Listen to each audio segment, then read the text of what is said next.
नमस्कार किसान भाइयों। मैं आज एक ऐसे शख्स के पास यहाँ आया हूँ जो काफ़ी प्रचलित हैं खेतों की दवाइयों के बारे में। उन्हें काफ़ी अच्छा जानकारी रखते हैं वो। जैसा कि हम देख रहे हैं चारों तरफ खेतों में कुछ किसान भाई हैं जो सरसों की खल का इस्तेमाल करते हैं। तो सरसों की खल हमारी फसल में डालना उचित है या अनुचित है? उसके क्या उपयोग हैं, क्या दुरुपयोग हैं, खेतों में क्या उसका लाभ है, क्या हानि है? इस सब की हम जानकारी अपने जो डॉक्टर योगेंद्र महालवार जी हैं, दबथला के निवासी हैं, किला रोड पे दबथला एक गांव पड़ता है, इसके निवासी हैं। तो इनसे हम जानकारी लेते हैं कि सरसों की खल हमें अपने खेतों में, अपने फसलों में डालनी चाहिए अथवा नहीं। तो डॉक्टर साहब, आपका स्वागत है हमारे सबसे यूट्यूब पहले तो मैं चैनल पर। सभी किसान भाइयों को नमस्कार करना चाहूंगा। तो डॉक्टर साहब, आजकल जैसे अधिकतर देखने को मिल रहा है मार्केट में, जैसे हम निकलते हैं तो किसी किसान भाई के संपर्क में आते हैं, वो कहते हैं कि मैंने सरसों की खल अपने जो है धान में, अपने गन्ने में इस तरह से लगाई है। तो किसान भाइयों को आप जानकारी दीजिए कि इसके डालने का क्या दुष्प्रभाव या प्रभाव हमारी फसलों में पड़ता है। देखिए डॉक्टर साहब, बात ऐसी है कि सरसों की खल जो है टीलरिंग पे तो काम करती है जी और ग्रीननेस भी लाती है पौधे में, यानी हरापन। जी लेकिन इसको डालने से हमारी जो सोयल की फर्टिलिटी है वो डाउन हो जाती है। जी और सबसे बड़ा कारण ये है कि जब सरसों की खली को किसी फसल में डालते हैं और क्रॉप की सिंचाई करते हैं, जी और जैसे ही सरसों की खली पानी के संपर्क में आती है तो उसमें फुलावट चालू होती है, यानी गलन चालू होती है। तो उस समय एक भयंकर फंगस बनती है जो हमारी मिट्टी में और पौधे में फंगस का रूप धारण ले लेती है। जी दूसरा बात यह है कि सरसों की खली में तेल की मात्रा होती है, जी और तेल की मात्रा होने के कारण जो है यह कीटों को अपनी ओर आकर्षित करती है, जिससे हमारी जो फसल खड़ी है, जैसे धान है सामने आप देख रहे हैं, तो इस पे कीट का अटैक जो है ज्यादा होगा, यानी पेस्टिसाइड का प्रयोग ज्यादा करना पड़ेगा। आपने देखा होगा कि धान में जड़ों में सफेद सफेद छोटी छोटी लाल लाल सी गिनार होती हैं। जी अक्सर उसी खेत में ज्यादा देखी जाती है जिसमें जो है मस्टर्ड के अथवा मस्टर्ड की जो खल है उसको डालते हैं, उसमें बहुत ज्यादा मात्रा में आती है। तीसरा क्या है कि जब सरसों की खली में जो नाइट्रोजन होता है वो अमोनिया के रूप में होता है। ऐसे ही हम उसको अपने खेत में या फसल में डालते हैं और पानी के संपर्क में आता है, अमोनिया अत्यधिक मात्रा में उसमें उत्पन्न होती है, जिससे फसल जल जाती है और फसलों को ये हानि पहुंचाता है। तो मैं कहना चाहूँगा किसान भाइयों से कि आप सरसों की फिटकरी, डिटर्जेंट पाउडर, नीला थोता, और कहीं कहीं तो किसान भाई जो है नमक डाल रहे हैं, जो हमारी मिट्टी के लिए बहुत ही हानिकारक है। यानी जो पढ़ा लिखा किसान है, जिसने एग्रीकल्चर से कुछ एजुकेट है, तो वो जानते हैं कि यदि मिट्टी में 15% से सोडियम की मात्रा अधिक हो जाएगी तो वो मिट्टी बंजर हो जाती है। इसलिए नमक कभी भी मिट्टी में नहीं डालना चाहिए। और मिट्टी भाई बोलती है, वो बताएगी कि मेरे में इस चीज़ की कमी है, या मेरे यहाँ दर्द है, या मेरे यहाँ पीड़ा है।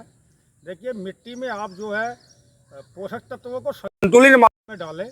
जो हमारे 16-17 पोषक तत्व आते हैं उन पर ध्यान दें। अभी किसान भाई क्या कर रहे हैं, अत्यधिक मात्रा में डीएपी, यूरिया, या कहीं कहीं जो है इक्का दुक्का किसान पोटास का डाल देता है। बाकी इससे अलग जिंक पर नहीं देता, कॉपर पे ध्यान नहीं देता, मैग्नीशियम पे नहीं देता, बोरोन पे नहीं देता, कैल्शियम पे नहीं देता, मैग्नीज पे नहीं देता, फेरस सल्फेट पे जो कि बहुत सस्ता है, 180-200 रुपये का 10 किलो की समथिंग है, जिसको लोहा बोलते हैं।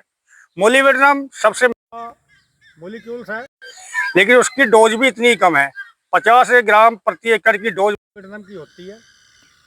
उसके बाद में क्लोरीन आता है, निकेल आता है, आपका कोबाल्ट आता है। तो ऐसे तत्वों को यदि हम संतुलित मात्रा में घेरेंगे, मिट्टी में पर्याप्त मात्रा में डालेंगे, तो इससे हमारे ऑर्गेनिक कार्बन की मात्रा बढ़ेगी। जब ऑर्गेनिक कार्बन की मात्रा बढ़ेगी तो हमारे की जो है फर्टिलिटी, उत्पादक क्षमता बढ़ेगी। ऐरा गैरा कुछ भी चीज़ लगाने की हमें फिर उसकी ज़रूरत नहीं है। यानी उदाहरण के तौर पर यही बताया जाए, जब आप सब्जी बनाते हैं घर में, नॉर्मल सी बात है, तो उसमें हर चीज़ समान अनुपात में डलती है कि नमक इतनी डालना है, मिर्च इतना डालना है, हल्दी इतना डालना है, जीरा इतना डालना है, फलाना इतना डालना है, ढिकना इतना डालना है।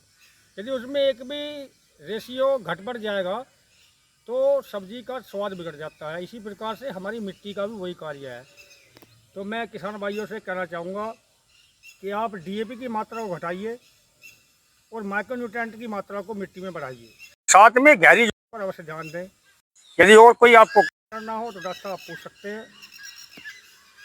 इसमें सरसों खली डालने के बाद में कौन कौन से रोग हमको दिखाई देंगे फसल के अंदर? जैसे धान का ही उदाहरण ले लेते हैं हम। आप जब जिस भी धान की फसल आप सरसों की खल डालते हैं जी, उसमें सबसे भयंकर जो बीमारी है वो आती है, कीट जो आता है, लाल रंग पे लाल गिरदार जो होती है जड़ों में जो अक्सर देखती है, काट देती है जी, जो पूरा प्लांट है सूख जाता है, यानी डेड हो जाता है जी। दूसरा फंगस का, तना गलन का, सरसों की खली डालने के उपरांत तना गलन का अटैक ज़्यादा आता है। तीसरा तना छेदक अटैक ज़्यादा आएगा। पत्ती लपेट कीट का अटैक ज़्यादा आएगा, क्योंकि सरसों के तेल जो है, तेल की जो मात्रा है वो कीट को अपनी तरफ जो अट्रैक्टिव करता है। तीसरा, इसमें जब आप की जो फसल जो है, अगर थोड़ी सी भी इसमें नमी की कमी आ गई तो अमोनिया गैस के प्रभाव से फैलने के चांसेस रहते हैं, क्योंकि तेल में इसमें जो नाइट्रोजन होता है वो अमोनिया के रूप में पाया जाता है और अमोनिया हमारी फसलों के लिए हानिकारक होता है। तो किसान मैं अपनी तरफ से एक चीज बताना चाहूंगा जी। सरसों की फसल का चलन, मतलब सरसों की खल डालने का चलन कैसे उत्पन्न हुआ। डॉक्टर साहब, आपने देखा होगा कि एक कंपनी का टॉनिक आता है डबल के नाम से, गोदरेज कंपनी का, गोदरेज का डबल। सबसे पहले मार्केट में वही आया था। उसके अंदर होता है होमोबेसनोलाइड जी। तो ये होमोबेसनोलाइड जो है, सरसों के तेल में एक मॉलिक्यूल होता है जिसको, उस मॉलिक्यूल को निकालकर जो प्लांट रेगुलेटर का काम करता है उसको कंपनियों ने दिया वैज्ञानिक तथ्यों पे बनाकर। लेकिन कुछ अनभिज्ञ किसान भाइयों ने सरसों की खली को ही जो है होमोबेसनोलाइड मान लिया और अंधाधुंध घेर रहे हैं और फर्टिलिटी को डाउन कर रहे हैं। बिल्कुल डॉक्टर साहब, आपने बिल्कुल सही कहा। यही एक रीजन है कि किसान भाई हमारे सरसों की खली पे बहुत अधिक ध्यान दे रहे हैं। ये हानिकारक है, ये हानिकारक 100% हानिकारक है।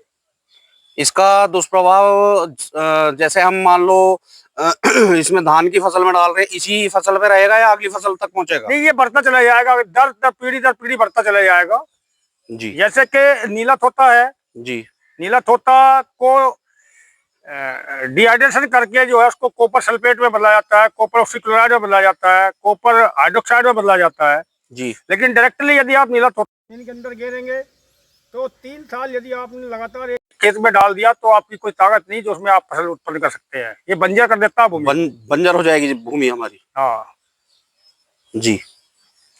हमारी मिट्टी में सल्फर कैल्शियम की सर्वाधिक जी। अब कैल्शियम सल्फर पर ज्यादा ध्यान दें। फसलों में यदि आप, जैसे कि धान की फसल है, जब इसमें गर्भावस्था जिसको बोलते हैं गब्भा आती है, उस समय बोरोन का प्रयोग अवश्य करें। बोरोन से जो है परागण की क्रिया, निषेचन की जो क्रिया होती है वो ज्यादा होती है और दाने चमकदार आते हैं और फ्लोर ज्यादा बनती है। इसी प्रकार से गन्ने में बोरोन जो है वजन बढ़ाने का काम करता है, ठोसपन लाता है, यानी जो उसके अंदर गन्ने के पूरी इंटरनोड के अंदर जो रुई सी होती है खत्म हो जाती है, उससे वजन बढ़ता है तो पैदावार बढ़ती है। यदि ऐसी सभी तत्वों पर थोड़ा थोड़ा ध्यान किसान भाई दें और डीएपी को घटाएं तो मृदा की फर्टिलिटी ज़्यादा होगी और उसका लाभ बढ़ेगी। किसी से कोई भी चीज़ लगाने की कोई आवश्यकता नहीं है, केवल संतुलन मात्रा में फर्टिलाइजर का प्रयोग करें। नमस्कार। बहुत बहुत धन्यवाद डॉक्टर साहब।